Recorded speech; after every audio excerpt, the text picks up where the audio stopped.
Do not let what you are good at define who you are, they say, as if what I am good at is not the only evidence I have ever been allowed to submit, as if my mind has not been my passport, my rent money, my apology letter, my love language, my proof of life, as if I did not build a home out of quickness because the world kept asking for receipts, and I learned to hand them over with a clean edge and clean edges, and a steady hand that did not shake. Who are you if you cannot do what you are good at? A question that sounds like wisdom until it becomes an alarm, until it becomes a door that will not open, until it becomes my name spoken back to me with a pause where certainty used to live. Lately, I have been slow. Not in the cute way people romanticize, not in the rest is radical way that fits in a caption, but in the way that makes a sentence feel like it has weight on its ankles, in the way that makes English feel like a jacket that used to fit and now pinches at the shoulders. Words arrive late, breathless, as if they had to run the whole way to my mouth, and I am supposed to pretend I do not notice the delay. And I notice the blank spaces, I notice the misfires, I notice the softer edges of my thoughts, the dulling of the blade I have carried for so long that I forgot it was a tool and not a spine. It is embarrassing, this fear. It is humiliating how quickly I begin to bargain with it, how quickly I begin to measure my worth with the same ruler I tell everybody else to throw away. Love is not transactional, I know. I know this the way I know the sky is up, the way I know water is wet, the way I know the truth and still flinch from it. Because emotions are not polite, they do not care what I know. They walk in anyway with muddy shoes. They wear their shoes in your house. And if I am not sharp, if I am not quick, if I cannot solve the thing or say the thing or hold the thing together, what am I useful for? There it is. The sentence I pretend does not live in me. The sentence that lives in me. I have always had my brain, even when I did not have ease, even when I did not have softness, even when I did not have people who knew how to hold me without asking for an explanation. My mind was what I could carry through every checkpoint. My mind was what I could offer when my hands were empty. So when my mind feels distant, I do not just feel slower, I feel evicted. I feel like I have lost the only key I have ever trusted. And then shame shows up like it has been waiting in the lobby. Shame that makes me quiet. Shame that makes me avoid the people whose opinions matter because I care about how I appear in their light. And even the ones who don't matter to me because I still care about what they think of me. Shame that makes me rehearse my sentences in front of strangers. Shame that makes me rehearse my sentences until they die of overhandling. Shame that makes me step back from conversation because I cannot bear the sound of myself when I do not sound like myself.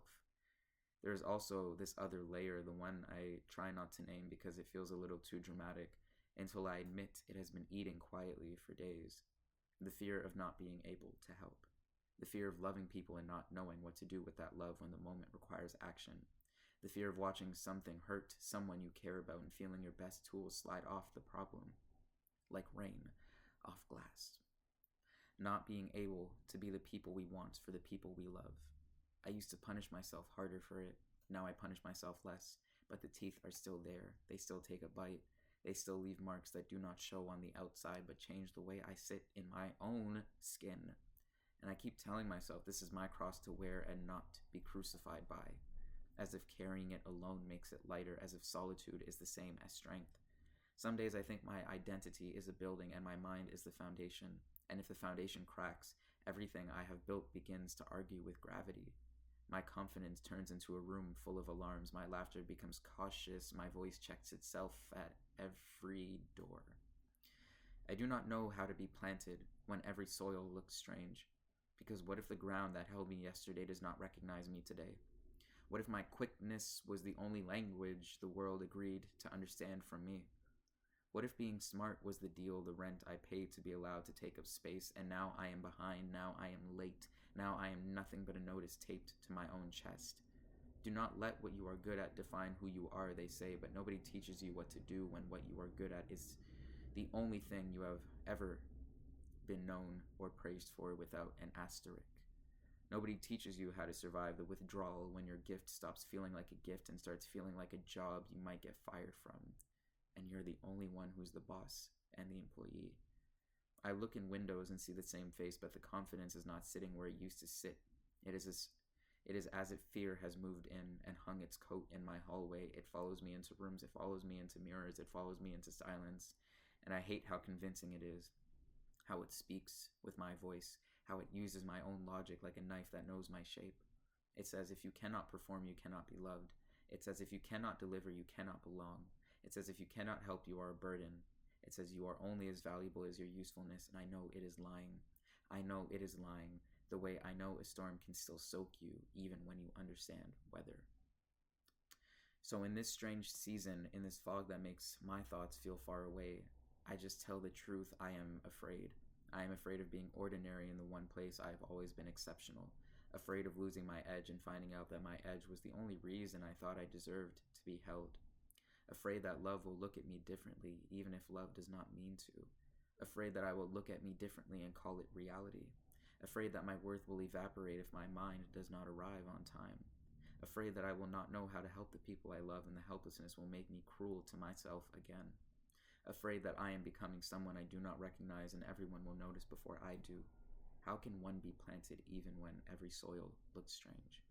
If I cannot do what I am good at, I do not know who I am, and that not knowing is a paralyzing thing.